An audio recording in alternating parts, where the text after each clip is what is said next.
I've been nervous about this all day. This is my first interview. Nervous? Yeah, a little bit. I mean, I am too, but I figure, like, you know me, I know you. Well, it's fine. Yeah.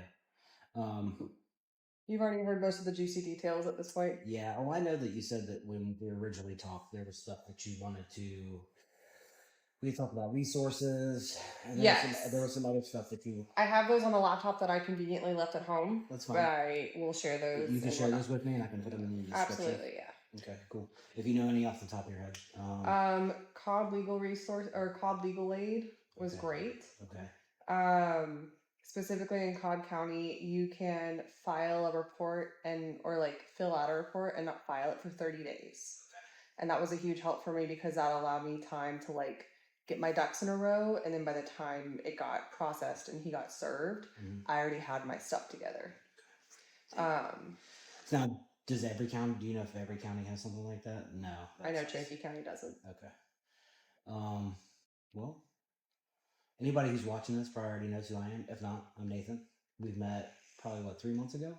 Yeah, just about. Yeah, somebody had sent you the cover up project? I had 2 different people send it to me because they know I'm that trauma girl. Okay. Well, I started because I had dealt with emotional trauma, and I was trying to find a way to process it, and I wanted to help people because I didn't have anybody to help me, really, that was on my side, at least not right away. But go ahead and introduce yourself and tell your story. My name is Rachel. I am a domestic violence survivor. I was abused by my spouse for 11 years, just over 11 years. What about the project attracted you to it? I had to discover the connection between like abuse and trauma and tattooing and piercing kind of on my own. But I think there is a really beautiful thing that people get to recognize when it comes to taking back your body after abuse. Even if you were never abused physically, there is something about being able to have say over your body and having a permanent reminder that you get to choose what happens to your body that I think is phenomenal. And whether it be covering up a scar or just something that helps remind you that you are your own person, I think both of those are immeasurably impactful when it comes to someone who has experienced abuse in any capacity. I think so for me, I realized early on, not to sound hokey, but like the spirituality of tattooing. Oh, absolutely. I'm a big fan of like the full history of tattooing, like that it's older than organized religion, like original storytellers and helping people remember things, the tribe they're a part of, those constellation stars they were born under. At least that's what we assume. We can't talk about it from 10,000 years ago, but and the impact. So it was medicine men and shamans who did the tattooing way back in the day, thousands of years ago. And in a way, we have shifted to, and a lot of people don't want to recognize this, or it's not that they refuse to, maybe it's just some people are like, it's not that deep, and it is that deep. Like we transitioned into something of a therapist and helping people, and I've had good cry sessions with clients afterwards, helping people with the loss of the loved one, whether it be a brother or sister, a child, father, mother, anybody in their family. And I knew a long time ago how important tattooing was. Like I would say, I've been tattooing for 24 years. I would say within the first 5 to 7 years, I realized like, oh, this is super duper important. I think that going along with that, there's something about when you get tattooed by someone, especially someone if you're not intimately familiar with them, right? You are choosing to be vulnerable. And it like coming from a domestic violence situation where you don't get a choice. And once you leave that domestic violence situation, there is so much about the process of escaping where you are forced to be vulnerable and you don't get a choice in it. In order to get my restraining orders, I had to fill out about 10 sheets of paper of everything that had ever happened to me. When I go to the therapist to get the CPTSD diagnosis, I have to, go through everything again and again and again. And you have to be vulnerable in order to escape. But with tattooing, it's really cool because you get to choose to be vulnerable. And there is something really freeing in that. Because you talk about being a therapist in a lot of ways. the first person that I ever told about the abuse, even just in passing, and that I was going to leave my abuser, was when I was getting the tattoo that my abuser didn't know about. And after I made that decision, it was so freeing. And I still don't know their name. I will never see them again. But they heard what I said and they were able to validate me. And I was able to choose to be vulnerable, getting this permanent mark on my body that was just for me. And there was something extremely spiritual about that, of like, it was a taking back. It was something small. Like the tattoo itself is so small and kind of insignificant. However, it's mine. And it wasn't something that I had to run past anyone. I got to choose to make myself vulnerable to someone for the first time instead of having it forced upon me. And that alone, like having the choice of the body autonomy of what I get to choose happens to my body and how I share my body, that was so impactful for me.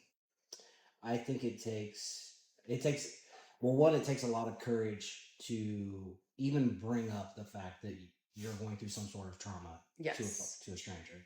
And I look at tattooing as something innately intimate. Like it's in a non-sexual way. Like you're getting to know someone, you're touching their skin constantly, you're causing pain. Like there's these little intimate things that you just don't get in regular life. There's no such thing as hands-off tattooing. Yeah. And again, that goes back to my early years of tattooing. One of my mentors who's now passed away instilled like how important that shit is. Like you are in someone's space. You are in a space that they do not allow 99.99% of the people in their life. And what you're putting on their body is going to be a part of their body every time they look in the mirror, every time their partner looks at them, every time anyone interacts with them or they interact with themselves, they're going to have that memory and that reflection of how you treat them. Yeah. And that's one of the key factors and one of the deciding factors in starting this was like, I want to, because I know what it feels like to look in the mirror and not be happy with myself. Yeah. And to give someone the ability to finally like shut off the fear of seeing something on their body or being reminded constantly of a terrible situation. For them to go home for years to come and look in the mirror and be like, that's one of the best choices I ever made. Like, yep. That's so special. And I think in this day and age of social media and clout and popularity, like those important things are completely looked over. And first and foremost, thank you, by the way, for being the first one. And of course. Thank you for doing this. Yeah, this is super important. It's taken, it took off real quick and then it slowed way down. And I'm just doing a slow roll, and hopefully with social media and putting this stuff on bigger platforms. Yes, I think it's better to do something slowly with intention than potentially letting it snowball and not giving it the attention it deserves. Yeah, so absolutely. I'm absolutely happy to be a part of this because there is no part of abuse before, during, and after that doesn't feel isolating. I felt my loneliest not during the abuse, but afterwards. When I came forward and I was like, okay, what now? And this person who, yes, they abused me, but they inserted themselves in my life in such a way where I was never alone, for good or bad reasons. And then now I was alone. And I was safe, but I was alone. And then people were afraid and people didn't know how to interact. And I wish that I had been in a place to welcome people in, because there were people who offered, but I couldn't do that. But what I did do was go and get myself a tattoo, because it was a way that I could love my body again. Personally, I will never cover up the scars that I got from my abuse. I think for me, they are just as important as my tattoos, but I did decorate around them. And it's very much where I can look in the mirror and I see a sum of the parts of what I am. It's not like the things that decorate my body is not just the scars from what I went through, but it's also the things that I've chosen for myself, whether they be silly or very personal and very meaningful. It's something that I got to choose. But the loneliness factor of abuse, like you're isolated during the abuse, and then afterwards, a lot of people are just, it's taboo, there's stigma around it, but people are just uncomfortable. And I think one of the best ways that we can like dismantle that stigma is by talking about it. It is something that so many people go through, whether it be in a large way or a small way, but there are so many people who go through abuse in some variety, and very few know that it's abuse, know what to do, know that they are not alone, or know that there is a way to kind of expand on how they're feeling so that they can connect with other people as well. and that can give them strength, because an abuser's job, right, is to become the one and only thing in your life. So the lonelier you feel, the easier it is for them. And so when I spoke to you the first time, I was I had just made those first steps out of that loneliness, because I had been isolated it took a couple years, but I was isolated. And so I dealt with a narcissist, and very manipulative, BPD possibly, according to someone who knows them, knows them and knows that stuff. So my wife wasn't talking to me. I only had 2 friends that were talking to me, but the 2 friends that were talking to me had also been manipulated by. So it's like, that was where it's like I felt very alone for a short amount of time. And then those couple people really helped get me through like the hardest parts. Even though I was physically alone, like I wasn't around my wife, I wasn't around my friends, I was staying with some of my wife's friends who were gracious enough to let me live with them, which I'm grateful for. But I was still alone. Like, luckily, things have changed. A lot of things came to light, and I've now become less lonely. But I think I'm a very trusting person, and I still have a problem trusting people. And it's been June, July, August, September, October, November, December, 7 months.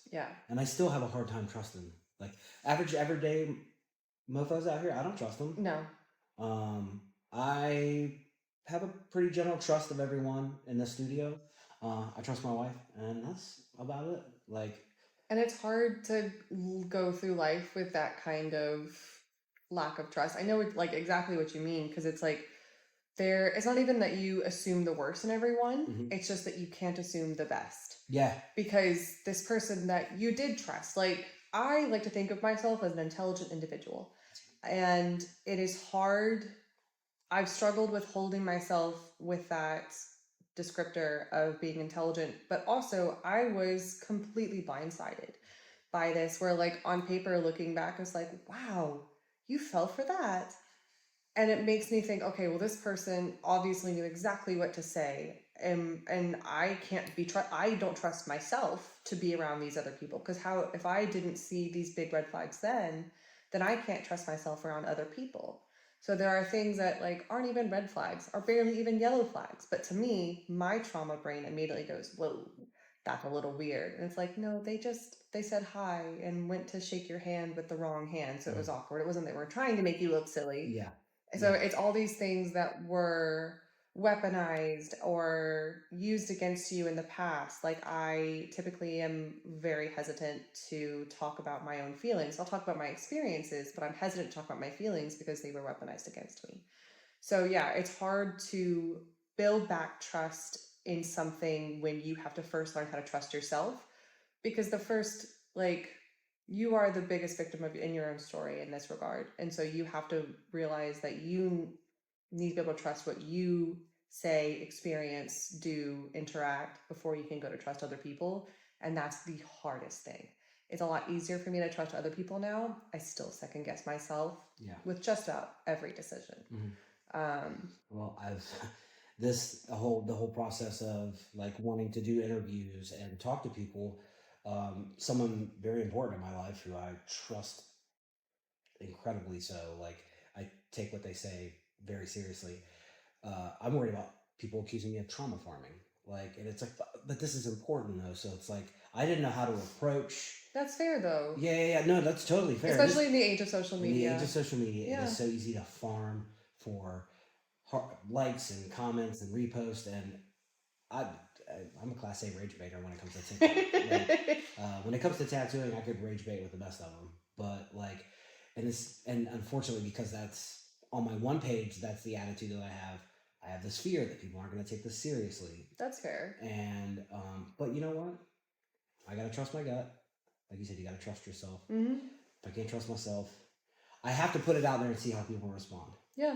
And then adjust accordingly. And in my mind, because I had not the same worry that you're trauma farming or anything like that, but like, what if, because I have been told, even by people in my own family, that they didn't believe my story when I finally came forward with it. and they wanted proof. They didn't think that this person who had presented very differently in their life, the way that they had interacted with them, they didn't think that it was true. They thought that it was a way for me to manipulate custody situation with my son, that kind of thing. And barring how I feel about all that, I, of course, take that trauma into what I'm doing now. So my thought process was, when I came into this interview, was if I can help just one person, even if they don't get out of their situation, if they just feel less alone, or if they're able to realize that what they're experiencing is abuse and that they deserve better, then that's a win. Yeah. Obviously, I would love for it to help more than just one person, but even if just one person realizes, whoa, that thing that they're doing is abuse, not just that's their quirky personality. No, the way that they are treating me is unacceptable and I deserve better. That's a win to me. Yeah, as someone who used that excuse, like, yep. Oh, that's just the way they are. It's like, that's still terrible. Like, now it's much clearer now. Yes. You mentioned red flags earlier. Are there easier red flags from your experience? Because I have an immediate red flag that I can think of, like right off the rip, for if you're dealing with someone who's manipulative or narcissistic, it's constantly building you up just to knock you down again. Yes. That's a really big one, and that's hard. At least it was hard for me because I met my abuser when I was 13. So they were able to kind of build this repertoire with me and this, back and forth. And so what started as teasing, our little like back and forth banter, then turned into exactly what you just described. For me, the biggest red flag, and the one that I think is the biggest umbrella term for me that I've been able to use as a litmus test of whether or not I can trust someone. I won't say that it's like a surefire, this is abuse or not abuse, but whether or not I personally can trust someone is if they're receptive. So if I come to someone and I say, hey, the way that you spoke to me made me really uncomfortable, or the term that you used was, I don't think is okay, or something along those lines. And if they are anything but, oh, thank you for telling me what you say matters to me, then it's very hard for me to trust them, want to be around them, because I need someone who is going to be receptive and hear that they're not perfect all the time. Even if it's just to say, I disagree with you, but I hear that what you're saying matters, that's huge. So I would say the biggest like umbrella thing for me would be if you're not receptive, then to me, as someone who's been through quite a lot of trauma, you're not a safe person for me to be around. I need to be able to tell someone, I'm uncomfortable in this situation, you are making me uncomfortable, and you be able to receive that in a healthy way. Another red flag for me in my particular situation was creating a victim mentality for themselves. And only reason I'm hesitant to say that is because there are people out there who are victims. Mental health issues are a bitch, and they can take the best person and bring them low. However, this person in particular made everything in their life, every problem, nothing could have been their fault. And it was things where at first I was like, oh yeah, that does suck. Like, I don't like the way that your dad is talking to you as either. Like, and then it became, oh, well, I tried to harm this individual and they got annoyed and attacked me back. I'm like, oh, well, that kind of seems valid, but I was then afraid to say that because I wanted to come across as supportive. I was raised to be a people pleaser. I was raised that my value was and how thoughtful I was and how supportive I was, and that would be how I could make someone feel loved. And so it was hard going from that mindset to then having that weaponized against me. So I'd say someone who is receptive is a green flag in my book. Another red flag I would say is how they describe other people in their life. Now that I am in the dating world, it is amazing to me how many people I am talking to and they're referring to their ex or their mother or their sister with these terms that I would never want to be described as myself. And I went through absolute hell and back with my abuser, but I would never describe them with some of the words that I've heard other people describe their exes. How they talk about other people when they are not there is an indicator of how they view themselves and how they could possibly view you, and like the amount of respect that they think people are due. If they're out there calling their mom the C word because they wanted help with Thanksgiving dinner, then I think that would be a red flag as well. Yeah. But it's one of those things where it's kind of hard to trust yourself still. Like, well, I'm not a member of that. See, I can like explain everything away. Like, I'm not a member of that family, so I don't really know. So that's where it became hard for me, is like, I love seeing things from other people's perspective, but also it made it harder for me to see those red flags as red flags in the moment. Yeah. Now, looking back, hindsight's 2020, which is the saying is there for a reason. Yeah. I've tried to become more receptive as I've gotten older, because as a lot of young men aren't raised to be receptive. No. That's changing. I see it with my younger family members that are young men, because I know for a while I wasn't receptive, and I know that is a form of it's not if you're doing it on purpose, it's abuse. Yes. It's one of those things where it's like, I had to learn to listen. I was never taught to listen. But yeah, I could see the not being receptive. That's I'm looking back now at my specific relationship, and when you said that, I'm like, oh yeah, I could pick out key points. Yes. They stick in my head. And it's a way that they can like cut you down in a very soft way that you don't necessarily realize is a cutting down. Like Death of a Thousand Cuts is very much, it doesn't have to be physical cuts. It can be tiny little barbs here and there. It can be when they are making a joke at your expense. It can be all these little things. And if you say, hey, that a joke is only a joke if both people think it's funny, and they're like, oh, learn how to take a joke, bro. First of all, you just don't get my sense of humor. But yeah, I heard that a lot. Oh. Yeah. Well, if no one else in the room thinks you're funny. Yeah. So yeah, like I think being receptive is it's not necessarily an indicator of someone who is abusive, but I think is an indicator of someone who you need to kind of have your guard up with. Yeah.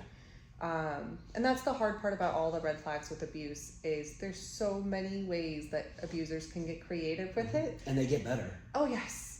They adapt, they survive, they're like cockroaches. They will survive just about any way that they can. And so there's no surefire litmus test of like, is this abuse? I was getting knocked around. I had my head pushed into a wall and I still wasn't comfortable using the term abuse. Yeah. Like my head left a hole in the drywall and I still wasn't comfortable using the word abuse because I was so conditioned that someone else had it worse than me.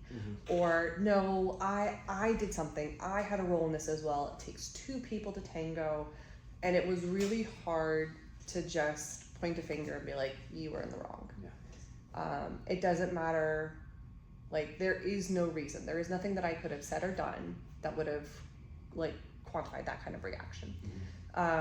So it's hard when there is no distinct black and white when it comes to abuse, unfortunately. But there are signs that can add up that, like, little red flags, and that's why we call it red flags, right? It's not a stop sign, it's a red flag. Yeah. So like a stop sign would be like if your partner punches you, that's a stop sign. But if we're talking red flags, it's like, ooh, I don't love that. And if there's enough of them, it creates this beautiful field that makes it a lot easier to see. I'm also a big fan of yellow flags. Like, ooh, you know what? This makes me uncomfortable. Like, this could be me, this could be you, but it's something I need to keep an eye on. A yellow flag. An example of a yellow flag for me is if I meet someone and after knowing them for a little short while, if everyone they meet out in public is either an asshole or stupid or just doesn't know what's going on, it's like, you can't possibly go out every day and have everyone you meet be that kind of person. Yep. And there's an old saying, if you walk outside your house and you meet one person and they're an asshole, they're probably an asshole. If you walk outside your house every day and every person you meet is an asshole, you might be the problem. Yeah. My yellow flag is if they don't have any friends. And like... Or everyone has left them. Yes. And like, they're, you know, I'm not saying judge every stranger or every potential partner. However, look at the bigger picture. So like, I went on a date with a gentleman who was saying that he is no contact with his mother and his sister. And I said, oh my gosh, do you mind me asking what happened? Because I'm also no contact with my sister and it's been really difficult for me. and they said, they just got a stick up their ass and decided that they didn't want to talk to me anymore. And I was like, cool, I think I'm done here. This is not a yellow flag for me anymore. That's now a red flag. Like, so there's things like that of how they talk about other people in their lives and how they interact with people. But yeah, if they have no one in their life and they have a pretty established life there, that's a yellow flag. It could be like, oh, they're antisocial baby, whatever. That's fine. We all know one of those. That's fine. But if it is a consistent thing, you have to think about why is there no one in their life. Another yellow flag for me would be what happens with like little things when they are confronted with problems. I first noticed my ex-husband's rage come out in traffic. Or like when I distinctly remember a zipper broke on their pants when they were getting dressed one day. And so it's little things like that where it's like, yeah, it's frustrating, but it's not throw things across the room or threaten the other driver's life from your car. Like, don't get me wrong, I've gotten creative with road rage. I've driven in Atlanta a lot. However, like, it wasn't just getting upset, it was anger. And so seeing those glimpses when they can't really control it, it takes that like, girl, I get frustrated too. That's a yellow flag. When I drive, I'm sure I am a yellow flag. However, I'm usually poking fun at the other people. I am not talking about ending their life. So seeing how they react when life gets in the way. And like, it can just be something small. Like when I say life getting in the way, that it doesn't have to be anything against them. It just has like things that happen to them. When you hit every red light, seeing how they respond to that. Unfortunately, I didn't see a lot of those as anything other than like teenage antics because we were kids at the time. But that would be something as an adult now in my 30s, that would be something that I would be telling my children about. To keep an eye on is like if you are ever in the car with someone and they do something that makes you feel uncomfortable, and if they aren't receptive, then you need to find a way to leave that car and it will happily Uber you somewhere else. Another, like, thinking back, yellow flags, because, well, one's a yellow flag, one's a red flag. Yellow flag, how they treat service industry people. And two, how they treat animals. Particularly their own animals. Like, not somebody else's animals, their animals. Like, I go above and beyond for my animals, and I know that I'm extra, and I'm not expecting everyone to do that. But if, the way that I phrased it to a friend of mine is if they treat their children or their animals like accessories for themselves, that's a huge red flag for me. And it's kind of hard to see without taking a step back and really observing. And it doesn't have to be, again, it doesn't have to be abusive, but a red flag for sure is like if they treat their animals or their children like they are accessories of themselves without actually putting in the work to take care of them. That's a huge red flag to me. Because it kind of goes, especially when we're talking about like a spouse or an intimate partner or anything like that, if they are not willing to take care of this animal that relies on them completely, then why would they do the same for you? Like this animal that they chose to have in their life, this child that they usually chose to have in their life, that it is their responsibility, who is solely dependent on them. If they aren't willing to do their all, then they aren't going to do anything for you. At least without some kind of self-serving cause. Or what's the word I'm looking for? It's unless there's something in it for them. There always has to be something in it for them. And there always needs to be an angle. What would be? I know what I would tell people.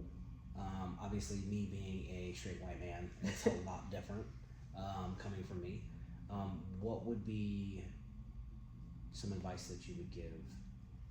What's something that you wish somebody would have said to you? Ooh, okay. I thought about this before the interview. No is a full sentence.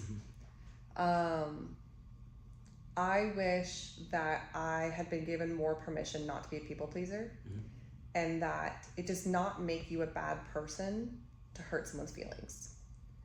I thought it was my job to keep the peace. I thought that's what gave me value. It has been really refreshing there have been a couple instances in my adult life now since leaving my abuser where I have had to hurt someone's feelings. I've had to make the choice to hurt someone's feelings. And half the time it's received super well. But my trauma and my abuse and the way I was raised told me that it wouldn't be. But being able to hurt someone's feelings does not make you a bad person. No is a complete sentence.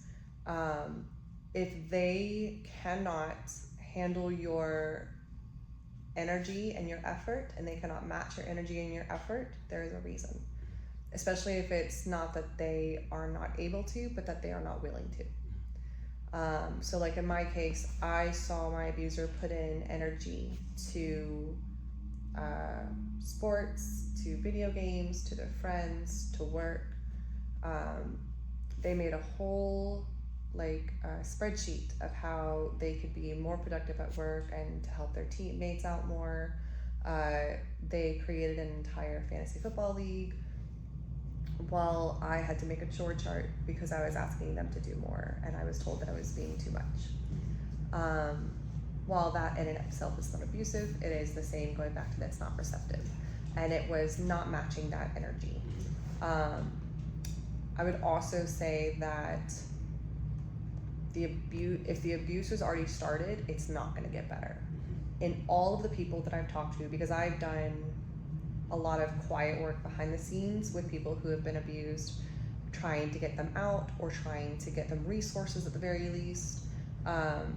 If the abuse has already started, in no case of the couple hundred people that I've talked to at this point does it ever get better. It may stop for a little bit, but it never stops completely, and it never gets better. In most cases with abuse, it escalates. There are very few instances where it depletes over time. And if that's the case, it's usually because they've either found someone else or because they are not able to. Like the kids have gotten older and can now see things going on in the house. The other thing that I would just remind people is that this is not a one-off situation. The fact that there is a staggering amount of women, percentage of women who die at the hands of their abuser every single day. One of the number one killers of pregnant women is their spouses,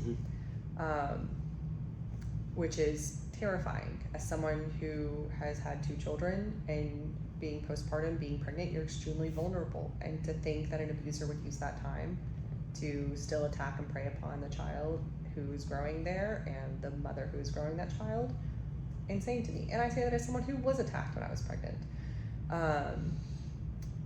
I would also say that before you have children with someone, please do your utmost to make sure that you are in a safe place to do so, because the way the courts are now, they do not make it easy. I was able to get a full restraining order in 10 minutes because the judge looked at the first 2 pages of my paperwork and said, I don't need to see anymore. Granted.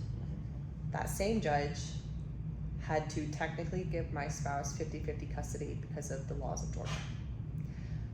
Because I never went to the police, and they said that even if I had gone to the police and filed multiple reports, it still wouldn't have made much of a difference. That's something that as a man blows my fucking mind. Yes. It bothers me a lot. Like, to know that, like, if somebody stalks my wife, or, like, she is more likely to get killed by that person than she is to get a restraining order. Yes. And that blows me away. And the hardest part was the reasoning that the judge gave was that my son was never the target of the abuse. He was hit, both in the womb and out of the womb, because at one point I was holding my son and I got hit and my abuser overreached and hit my son instead. But there is no proof of it that a police can show. And because my son was never the target of the abuse, he is considered a fantastic father in the eyes of Georgia.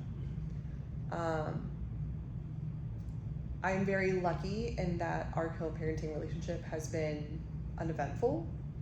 I can confidently say that that is not the case with the majority of the women that I have worked with after they leave their abusers. And I will say that some of the abuse gets worse after the separation because they are so desperate to maintain that control that is one of the only ways that they can do it. There are ways that, like, my lawyer was phenomenal, but I know that she is a gem, and she's very, like, I know that the way that she went about it was very rare.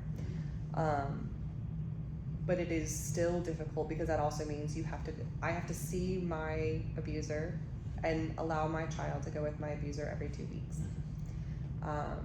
And that is difficult. I do it for my son. I am not legally, the state of Georgia does not allow you to explain to your child what happened. So like my child, I cannot legally tell him what happened between his father and I. If I do, my abuser gets custody for an entire year before to reevaluate. So yeah, I have to my son knows that I have CPTSD. We call it my thunderstorms. He understands that there is a man in my life who hurt me on purpose.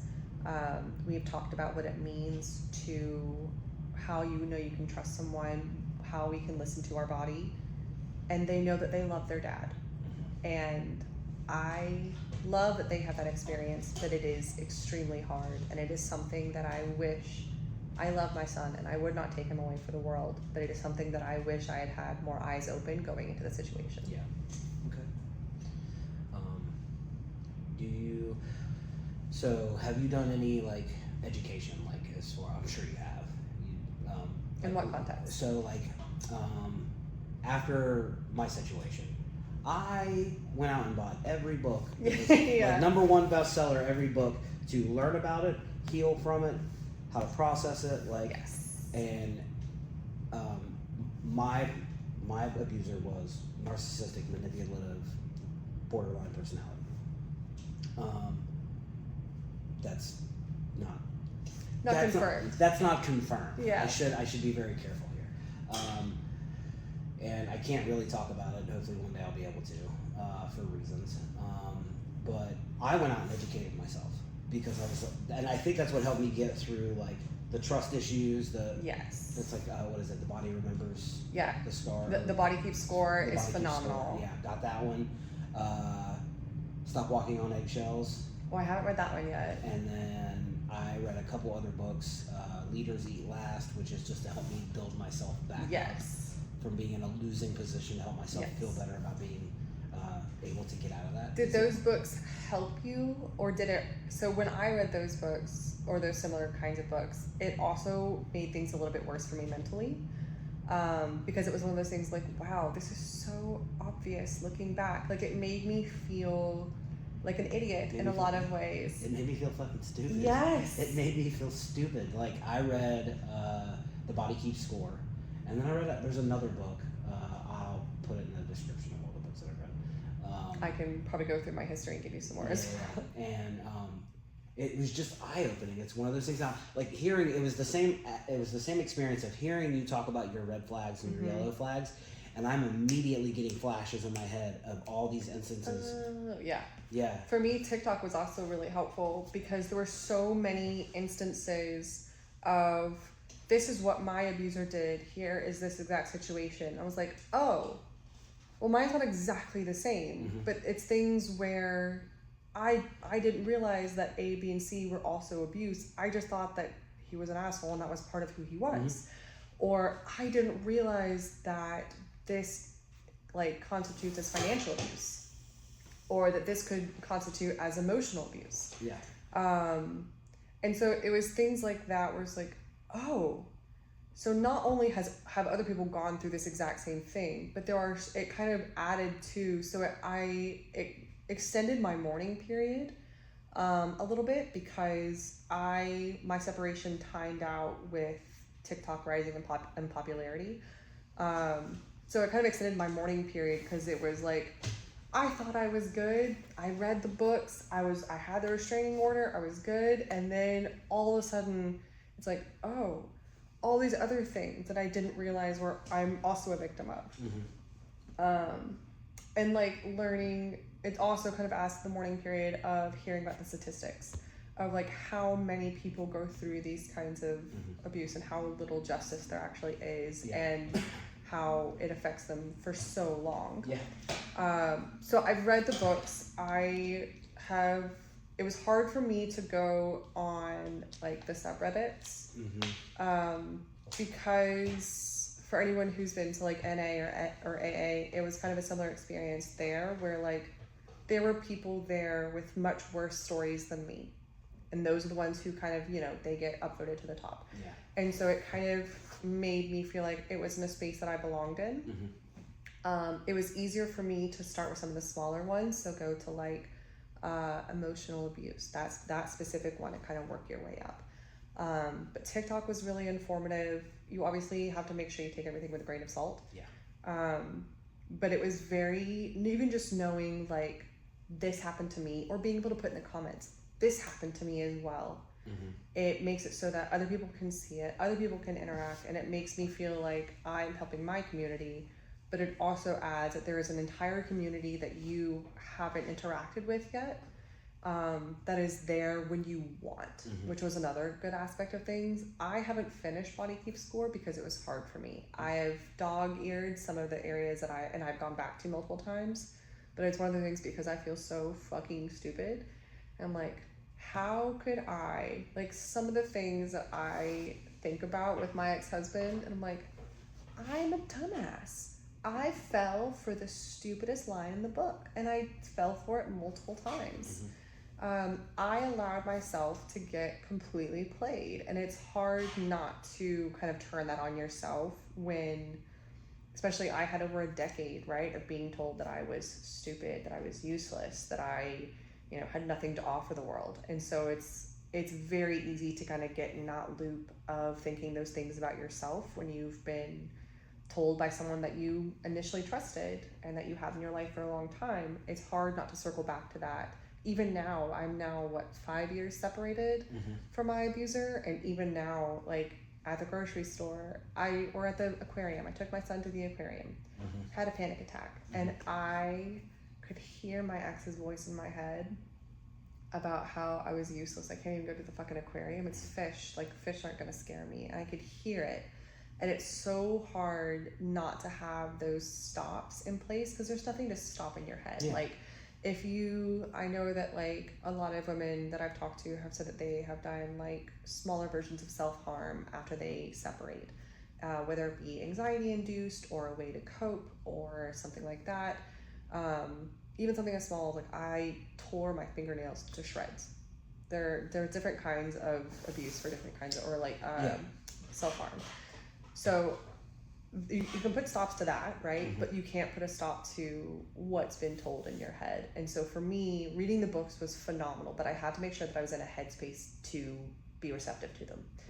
Otherwise, it's just going to pile on the things that I've already been told, and your trauma brain is wonderful, unfortunately, and your trauma brain is very intelligent, and your trauma brain can think of the most creative ways to bring things back.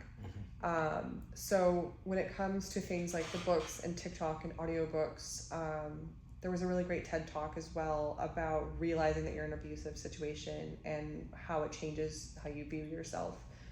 And it's one of those things where once you're in the headspace for it, it can be very transformative. It made me feel very empowered when I was in the right headspace. It made me feel very strong and very proud of myself when I was in the right headspace. I could watch that same video or listen to that same book in a bad headspace, and it would completely tank my day. So I would say that you have to, one of the first steps after leaving an abuser in order to be able to heal is, like I said, trusting yourself. And for me, that also meant being alone with yourself and knowing yourself a little bit more, because there's a lot about being the person who is abused that requires performative actions and performative emotions. I was never allowed to have a bad day, so I didn't, at least not on the surface. I had to be calm, cool, and collected, or things would be used against me.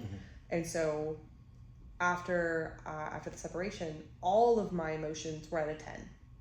because I didn't know how, like, what normally stubbing my toe, that would be a 2 at most, right? But because I did not have experience for the past decade experiencing emotions in a healthy way, I went off the rails. Yeah. And then it's hard to be like, am I the abuser? Maybe they were right. That's a crazy way to react to stubbing your toe. And so you have to give yourself a lot of grace, and you don't feel like you deserve it because you've been told that you don't. But that was one of the scariest parts after the separation, is that every emotion I felt, whether it be good or bad, was felt 100%. Yeah. And then there was the shame that came afterwards of like, ooh, that is not how I need to react to me dropping a glass and breaking it. Like that's silly. Yeah. So it's hard to kind of get yourself out of that mental loop. And a lot of it is learning how to trust yourself. A lot of it is learning that you can have value even by not being performative and providing for someone.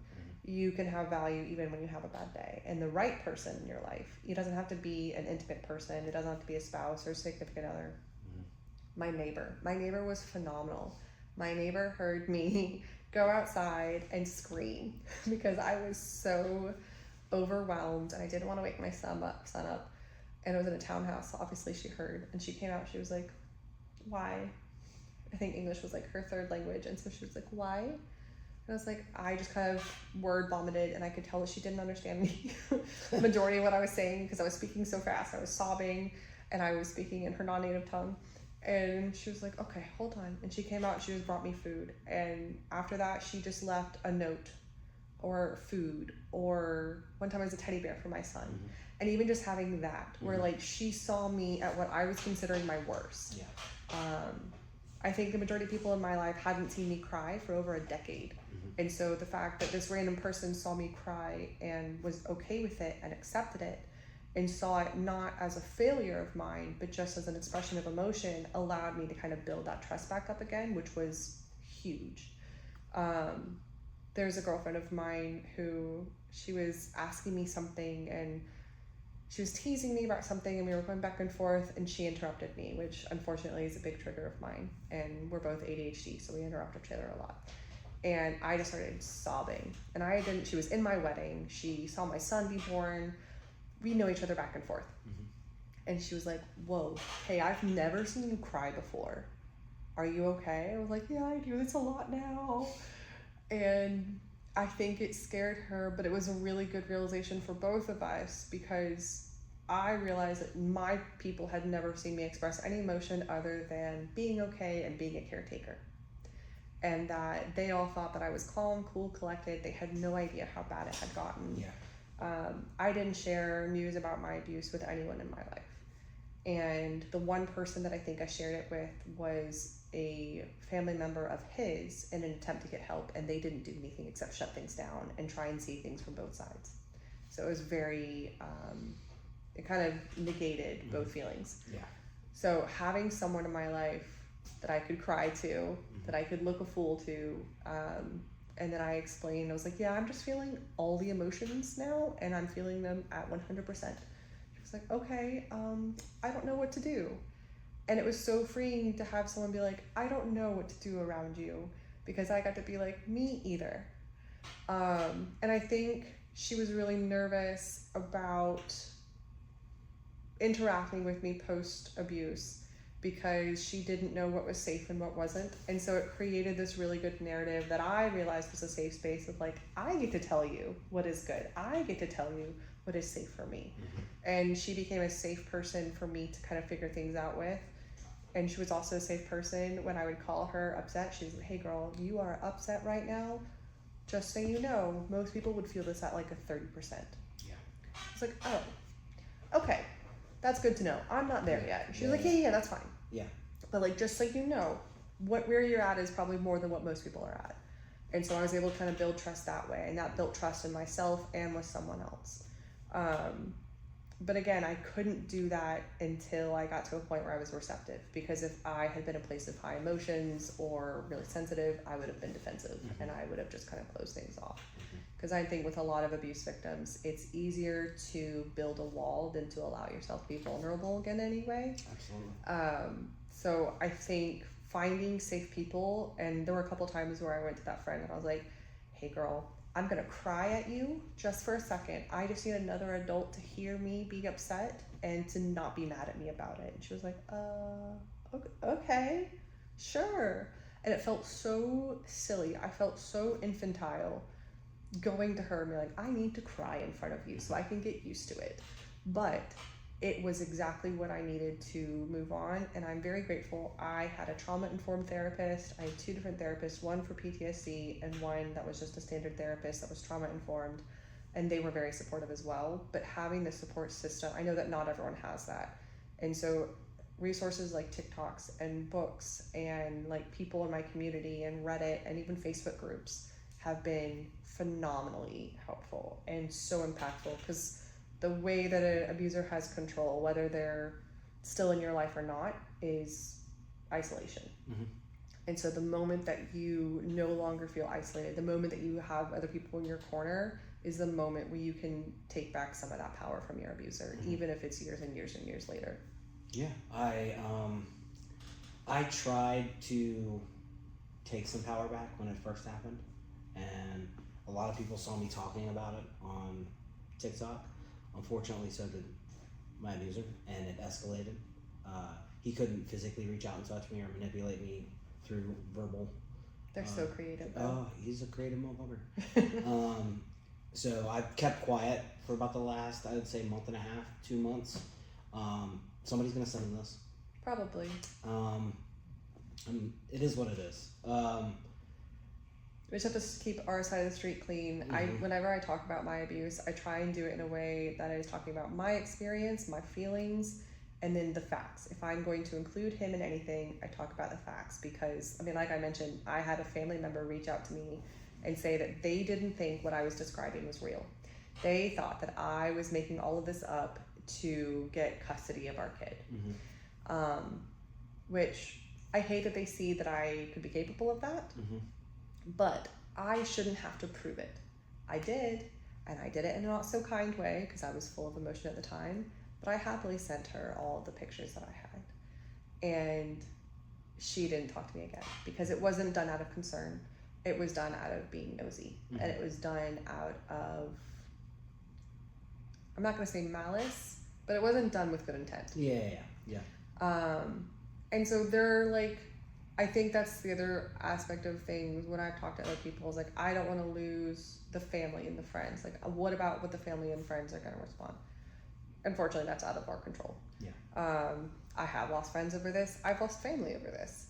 I can also say that there are people in my life now that I value more than I did then, because they heard what happened and they knew me better than I knew myself at the time, and they knew that I would never do something like that. And there have been people who have like questioned politely, and I've been able to kind of push back, be like, you don't have to believe me, that's fine. You have to be okay with people not believing you or people getting upset, and as long as you keep your side of the street as clean as possible.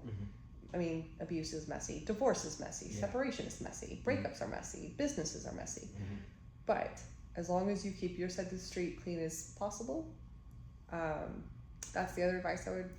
Receipts. Keep those receipts. No matter how small, no matter what you think, send them to someone else. Send them to you. Make a separate email account. If you're in an abusive situation, a separate email account that cannot be traced with like a password that you've never used before.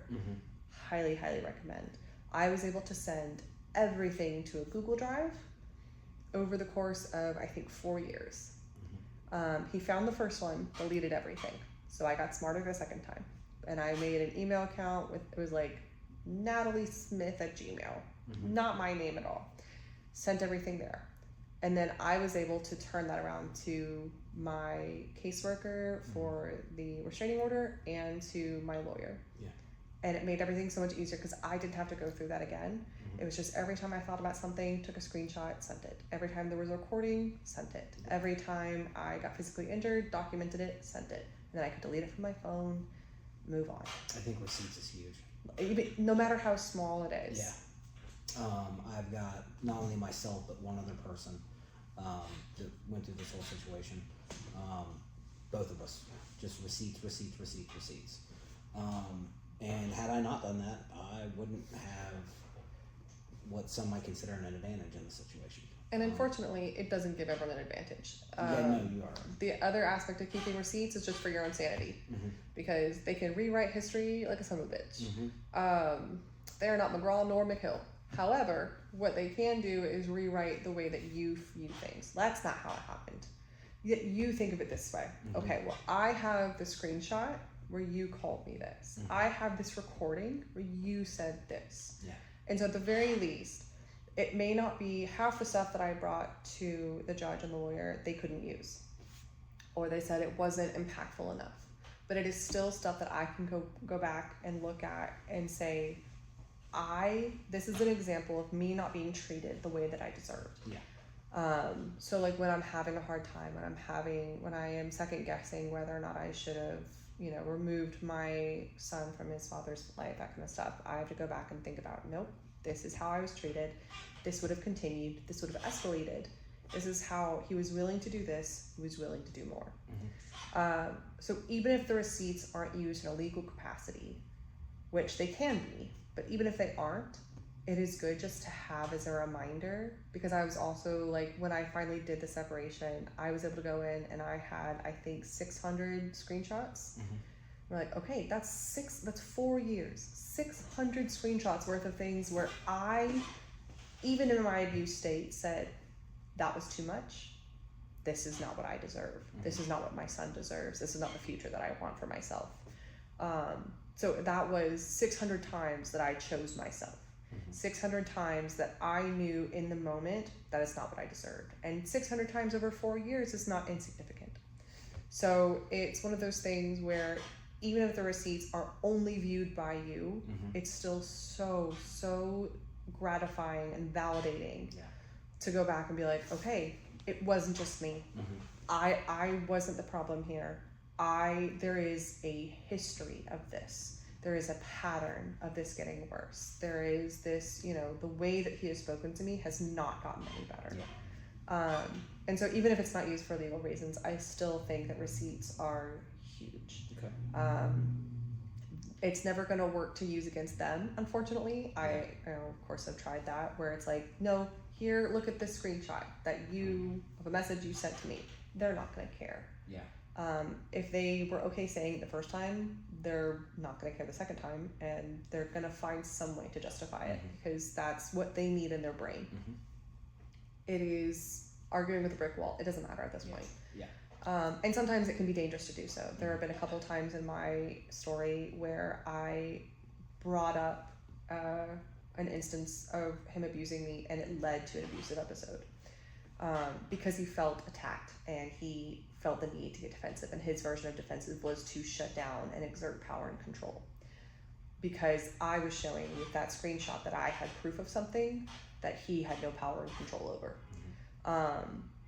They will look for any kind of power and control where they can find it, and if they can't find it, they will make it. So it is something, again, keep your side of the street as clean as you can. It's a messy situation. But I talk about my abuser. I've made a point not to name him. Yeah. I wouldn't want you to. He knows I am making this. I did let them know. Okay. I felt we are now 5 years separated. We have a good co-parenting relationship, and they support me doing this. Okay. They also have an interesting disassociation and cognitive dissonance when it comes to their role in the abuse. They acknowledge that I have PTSD. They acknowledge that I was abused. They have not been able to acknowledge that they did it. Gotcha. Which is fine. It doesn't affect me anymore. Like, moving forward, it doesn't affect my life at all. It's frustrating. I can giggle about it and move on at this point. Thank you, therapy. Yeah. Therapy also. Love therapy. Yeah, therapy. If you can, I know it's expensive. Yes. If anybody watches this or listens to it, therapy is super important. I have tried my hardest to get back into it. Shit's expensive. Yes. The lady I was recommended to that I want to see, she's expensive. Yes. And the one that I saw, I was even able to tell her, like, hey girl, I saved up for 3 sessions. Yeah. But I won't be able to see you after that. Or like I got 1 session free, and so I was like, I can do 2 more after that. But whatever we do in those 3 sessions, it needs to hit home. Yeah. Because I'm not gonna be able to do any more than that. Yeah. And to her credit, she was I expected there to be pushback. Because I'm like, okay, this is how she makes her living. And she's not gonna hear this, and da-da-da. No, she was like, cool, let's buckle down then. We don't need to talk about introductory things. Let's get into the nitty-gritty. She was phenomenal. And I have given that advice to other people as well. Like, if you can't afford a month, do a week. Mm-hmm. Even if you can't do it every week, do it once a month. If you can't do it every month, do it once a season. Like, do something. Something is better than nothing. Yes. And even if you go to them and you're like, hey girl, I can pay for 10 minutes of your time. Mm-hmm. That's better than nothing. Yeah. Even if it's just validating you and saying, hey, what you're experiencing is not healthy. Yeah. Even if they're not able to say it's abuse, they can say that's not healthy. That's not what you deserve. This is obviously impacting you in a negative way, and it's not what you want going forward. But it was extremely impactful to go to a therapist. I gave my 5-minute version of my abusive history, everything that had been done to me. And she was like, all right, I'm going to take a 2-minute break so I can absorb some of this. I'm going to come back. And she came back with tissues. So I will say that was very validating to hear, to have her be like, that is heartbreaking what you went through. Yeah. And I'm happy. I don't know how, and with the interviews, how into that you want to get, but I have gotten to a point where I am comfortable talking about what happened to me and the types of abuse that I experienced. But that is, you're leading the ship. I think that, one, for social media purposes. Yes, that's what I was nervous about. We could possibly do a secondary sit down. Yeah. Where we record just the audio, and I could put that in podcast form, Absolutely. Apple Podcasts or whatever. I know a lot of people obviously don't want to relive their trauma. Exactly. And if you're willing to talk about it on a different format, if you're comfortable, 100%. Is there anything that you wanted to cover that we haven't talked about yet?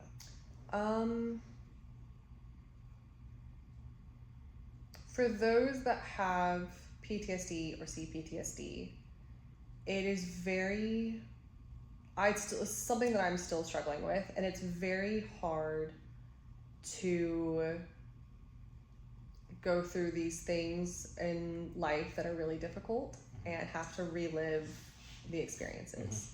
I think PTSD is a lot more common than people realize, and it says in the Body Keeps Score, there is so many ways that trauma can manifest. I didn't realize that I couldn't go to the aquarium, and I didn't realize why. I will say that one of the hardest parts, even 5 years later after leaving my abuser, is one of the hardest parts for me is finding that there are still things that I am learning about my abuse. The body survives however it can. The mind survives however it can. And if that means that you are in survival mode and you are barely eating, you are having a hard time taking care of yourself, but you survive that day, that's a win. Yeah. It is really easy to look down on yourself when you are wearing the same pair of sweatpants for a week straight and you haven't brushed your hair and you're eating leftover corn dogs every day. However, you're eating, right? You are taking care of what you need to take care of. It is very easy to get down on yourself when you are in the state of abuse and you're only helping your abuser at that point. Be proud of yourself for surviving, even if it's just for the day. There was one day I remember distinctly where I had to go hour by hour, cool, I made it another hour in the day. I made it 2 hours in this day. I didn't want to. Surviving out of spite, I think, is a real thing. I'm a big proponent of it. I have struggled with suicidal ideation since the separation that I thought would stop. It got worse afterwards because the life that I had set up for myself was gone. The future that I wanted was gone. The person that I thought I was gone. And that was one of the hardest parts, was dealing with the aftermath. I can say it's extremely worth it, but it's one of the hardest things I've ever done. The leaving part wasn't the hardest part. Surviving afterwards. Yes. And that was something that I wish someone had pulled me aside and warned me about. You have to figure out who you are. Yeah. Because these people that we allow into our lives, everyone that you let into your life will impact your life in some way, some big, some small. Our abusers, unfortunately, have a really big impact in our life. Even if it was, like, I know a girl who was date raped, unfortunately, and that was when she was in college. She's in her late 30s now. It still impacts her day to day. She is married with 3 kids, but it impacts her day to day.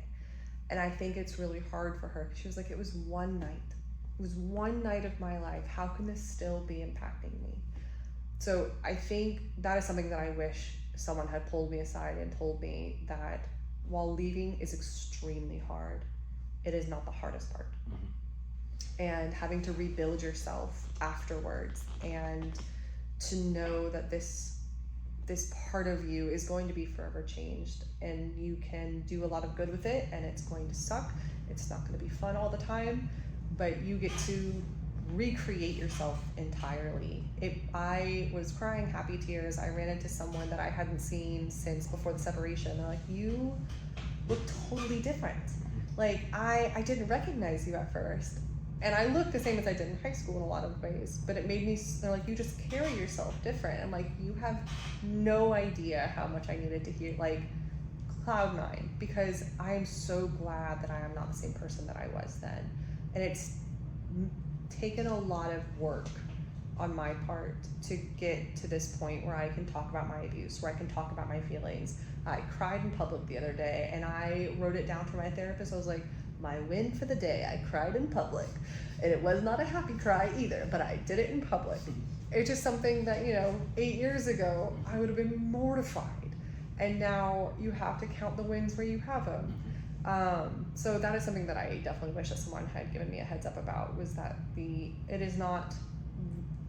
leaving is not the hardest part. It is the having left and having to rebuild and having this court of public opinion, which unfortunately is going to be a part of things regardless. But I can say, if there are any victims of abuse out there who are worried about the court of public opinion, there is a, unfortunately, large community of other people who are abused, who will believe you, who will support you. There have been women who I've helped that I never knew their name, because it doesn't matter. They needed support, they got it. Even if it's just a message. And I'm happy you can put my socials on there. You can reach out to me if you want support. I'm totally fine with that. It is a scary world. And when you have been designed, when your life has been designed for you to feel alone and to feel worthless and to feel like you are not allowed to rely on anyone else, that is the most crushing feeling in the world. So even if it's just that you don't feel alone for another 10 minutes, I'm happy to be there. I've had so many people reach out to me and be like, I want to tell you my story. I don't even want a tattoo. I just want to tell you my story. I'm like, fucking shoot. And they'll send me a Bible in a text form, and I'll read the whole thing. And it's like, just to give them the opportunity to, because I may be the only person they told. Oh, I made a whole separate Reddit account, and it was like, the prompt was like, what is something that you haven't told anyone? And I made a whole separate Reddit account because I just needed to tell someone. And I deleted the comment afterwards because that wasn't the important part. Like, it was just writing it down, getting it out there, having someone be like, wow, you went through a lot and you survived. I think that is a thing that people don't give themselves enough credit for, is like, you survived the day, you survived abuse, you survived your own suicidal ideations. Surviving is so fucking hard that it is not celebrated enough. This world that we live in is hard. The life that we are living is hard. Being a grown-up is hard. So like, when it comes down to the point where you feel like you have nothing left, when you go to bed and you feel like you have done nothing to contribute to your life or society or made anything better, you survive. That's huge. And if you need someone in your life to celebrate surviving with, girlfriend hit me up. I'm happy to do that because I know how hard that is. But yeah, like that was the hardest thing, is realizing like, okay, I accomplished absolutely nothing today. There was more on my to-do list than there was yesterday, but I survived. And having to like train my brain that is a W in my book, was incredibly hard. Still is. The amount of little like post-its I have on my mirror, as cliche as that is, it was like, hey girl, you survived today, and that was fucking hard. You did a hard thing, even if it was surviving. So yeah, I'm a big proponent of like, you gotta celebrate surviving. Anything beyond that, phenomenal. But like, surviving should be seen as an accomplishment, especially when you have gone through things or there are people in your life who don't want you to. Or who make it harder. When you were talking about the aftermath and rebuilding, like, and suicidal ideations, like, I broke down to my wife when we finally got everything up here and she could tell something was wrong with me. She was like, what is going on with you? And I'm like, I'm done. Like, I don't want to be here anymore. Like, he took my shop, he took my clients, he took my reputation. Your pride. He took my pride. He almost took my wife. Like, he took everything, and he still gets to look like the good guy because I can't speak up yet. But when I do speak, everyone's gonna fucking listen to me. When I finally can speak, people are gonna want to hear what I have to say. It's like seeing my abuser get called a wonderful father, and objectively, he is. Like, but it's still hard for me to not jump in and be like, but whoa. Like, the suicidal ideation that comes afterwards, because it's just there is no, like, you're not gonna get a fairy tale ending. Divorce, when it goes well, a separation when it goes well, a breakup when it goes well, is still hard. It's still very difficult. You can break up on the most amicable of terms. It doesn't matter how short or long you were together, it's still gonna leave an impact. And so I think it's like, there's this, we grew up on movies and coming of age stories where people are fine, people celebrate, and like, yes, celebrate life. But you're allowed to mourn. One of my least favorite movie tropes is that everything works out great. I can't stand that shit. One of my best friends back in the day used to point that out. We'd be watching a movie and he's like, let me guess, everything's gonna work out great. Even though all this terrible shit just happened, everything's gonna work out great. He was like, I hate movies like that. I was reading a book and it was about a woman who, I didn't realize it when I started the book, but it was about a woman who was leaving an abusive marriage. And I'm a big proponent of finish the book even if it sucks. I did not finish the book because I was like, I know where this is going. She's gonna end up great in a loving marriage. It's gonna be great. That would be another heads up for people who, so like in your situation, going into business with someone else, I'm sure it was very vulnerable and very difficult for you, and there have probably been some road bumps. And like some speed bumps in terms of like, it's hard to make, you can't not go into business.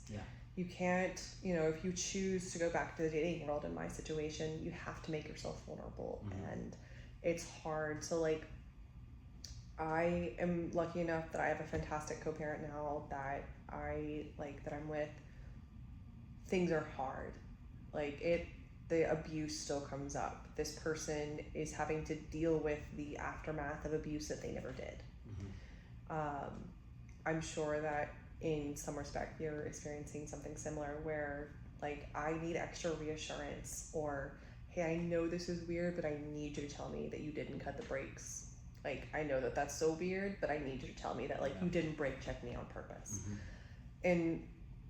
Or like when I had, a panic attack at the aquarium, that's the whole family involved. And there's a sense of shame that comes with needing that tenderness and not like having to be vulnerable. There's a shame that comes with it. I'm 5 years gone after this separation, and I'm still struggling with a lot of the shame that comes with PTSD, and comes with dealing with just a brain that has been impacted by trauma. Like, even if you don't have PTSD, even if it's just trauma, it's going to affect you no matter what. Having to live your life, your brain has rewired, right, the neural pathways to fit around this trauma, and some people's trauma is bigger than others, and it changes how you see the world. It changes how you interact with the world. And I am still struggling with giving myself the space to be okay with taking up space, if that makes sense. That I can't just go into a restaurant. I have to look at it ahead of time. I have to make sure that I know where to go. I have to make sure that I feel safe going there. I need to know who's going to be there. Like, there are things that make me feel better, and it's so much extra work, and I feel like such a burden to like ask these things of the people in my life. The right people will not care. Yeah. Like, if the person in your life, talking about being receptive and bringing it back, but if there's someone in your life, you're like, hey, I know this seems so silly. Your gas tank is almost empty. That makes me really uncomfortable. Do you mind if we stop to get gas before we go? If that person is not receptive, if they are defensive, then maybe that's not someone you need to be in the car with. But I felt like such an asshole for asking them. Like, because it felt controlling and it felt manipulative. It felt like I was telling someone what to do with their body and their belongings, which is what my abuser did. So it kind of goes like, am I the same as them? But like, it's different. It's just hard, for your brain to see that it's different. Yeah, I went through the same thing when reading the books that I read after my situation, where it's like, I even told my wife, I was like, I feel like I'm kind of crazy, like, and she was like, no, that's, you're recuperating, you're healing, like, you're gonna feel like, because you've had to question the last 4 to 8 years, you're gonna start questioning yourself. She was like, you might start questioning me, you might start questioning the people around you, like, it was a survival technique. Like, the way that we survived was by questioning things around us. If I didn't question why he was suddenly nice all of a sudden, I wouldn't have seen that he was in a manic episode.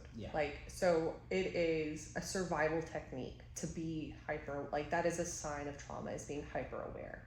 And to be not just hyper aware of surroundings, but hyper aware of like reading people's emotions. And your feelings are going to boomerang because of that. And it doesn't make you an asshole. It just makes you someone who has experienced trauma. The way that you respond and react is not always going to be appropriate. The way that you respond and react is not going to be perfect all the time, but it's because you're learning. You have not had, like, my therapist was phenomenal, and she was like, because I was like, hey, I think I may be becoming an abuser, and she was like, okay, explain. And I was like, I lost my shit, and I, like, for no good reason. And I did this and this and this. She goes, oh, so it sounds like you were overwhelmed and you got to your breaking point and you haven't been allowed to experience and learn coping skills because you've been performing. I was like, oh. But the way that I responded, she was like, sounds like, and she was very kind about how she delivered this line. She was like, it sounds like a child who is having to learn how to deal with their emotions, which is what you're doing. You are basically brand new. Think of yourself as a child. You are relearning how to express and respond to reactions. And so we went through, and she was like, okay, so as if we wouldn't get mad at a child for doing this, we would ask what's going on.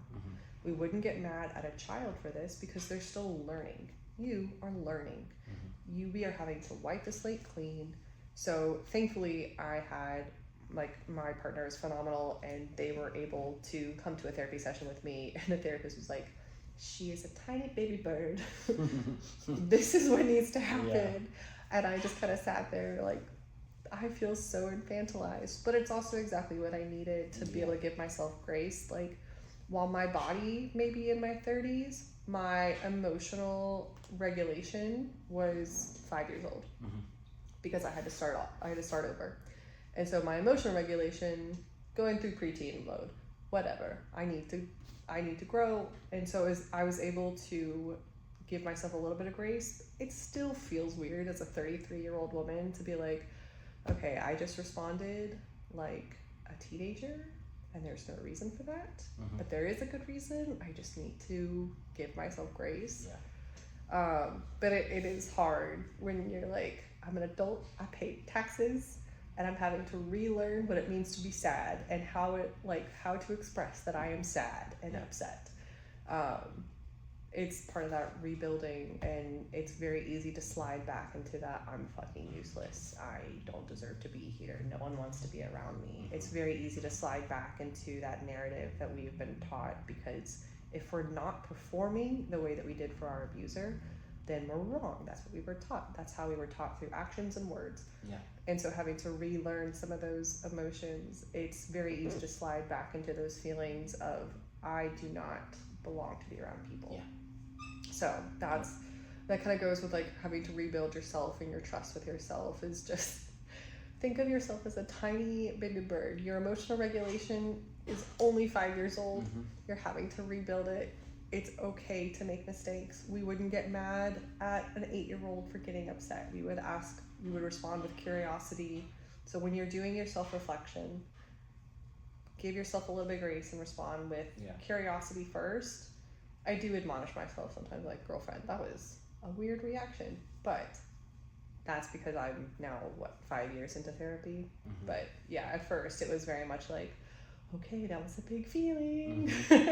To put some icing on that cupcake, not all, when I say all, I don't mean all, but like, an abuser isn't going to question whether or not they're an abuser. Oh yeah.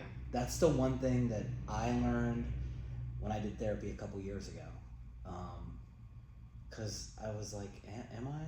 Because I got offended because somebody called me a narcissist on the internet.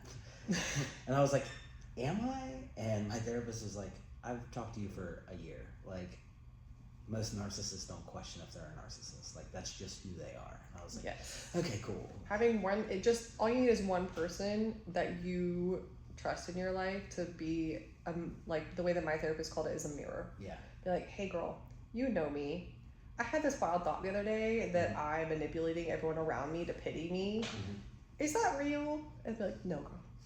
Like, or just like, hey, am I a narcissist? Like, nah. Okay. Like, they don't even have to have the qualifications other than knowing you and you trusting what they say. But like, I was just like, hey girl, I need a mirror really quick. And she's like, cool. And I just need one person. And like, she and I weren't super close at the time. We've gotten super close since, but it's so refreshing to be like, hey, I need my mirror really quick to tell me whether or not I'm a horrible parent because I did this. And she was like, no, that's just parenting. But yeah, like, an abuser is not going to question. An abuser already knows that what they're doing is not okay. That's why they get defensive. That's why they need control. That's why they need power. Reactive abuse is a thing. And I'm going to tiptoe around that because I'm not going to say that it's okay. I'm going to say that it's usually after very continued abuse. Because my abuser tried to use that I lashed out at one point, and they tried to say that I was the abusive one. I was like, oh shit. That's when I started going to therapy originally, because I was like, I think I'm an abuser. And they're like, I don't think that narrative quite matches with the facts of what you're presenting. So having someone in your life that you trust to be your mirror, and if you just sit them down and be like, hey, this is what I need really quick, I like, as separate from our friendship, but because of our friendship, I need a mirror who I can like check in with and be like, am I a horrible piece of shit? Do I deserve to die? And then be like, I don't think so. And they're like, okay, cool, just checking. Because, like, you can't trust yourself exactly. No, like, you can't. When you've been through some shit, you can't trust yourself. So, like, even now, 5 years later, I still can't fully trust myself. Or when I am worried that, like, my train of thought is not a healthy one, I'm able to reach out to her and be like, mirror, mirror on the wall. That's how I usually start it. Like, mirror, mirror on the wall. Am I a horrible person? And she was like, what is making you say this? And I'll explain it. She was like, no, you're good. And it's so refreshing to have someone in my life be like, hear all the things that I am doing wrong and still be able to confidently say, you are loved, you are a good person, you are worthy of being here. You are not this person that your brain is telling you that you are. Yeah, it's Trauma's a powerful thing. It is. Yeah, like that's how impactful. Now I knew this person for 8 years. A lot of it happened in the last 3 or 4 years. But I'm gonna have to live with this shit the rest of my life. And the things that I dealt with in my childhood, like I'm 44 and I still live with that shit. Like I still have to check myself. Like it happened last night. Like I have to be like, whoa, you are responding from a point of view of trauma. Like, yes. And I walk away. I got angry. I walked away. I was like, I'm not doing this. Like I can't be angry. Like I need to go process. I need to go be with myself, and then we can discuss this when we're not in our emotions. The fact that you are able to get that point is a W. Like huge gold star for that. I am not at a point, like my PTSD is still at a point where it takes over pretty quickly. So I'm still struggling with that even years later. So like that, I'm so happy for you because I know how hard that can be to come from a place of trauma and be able to stop yourself and be like, I am reacting, not responding. This is not what either of us need or deserve right now. Yeah. Like that is huge because trauma is so reactive. Like our body reacts to trauma in the moment, after the moment, it holds on to it. When it remembers it, everything is reacting. And so our body is kind of trained, like at least in my situation, if I didn't react, it would have killed me.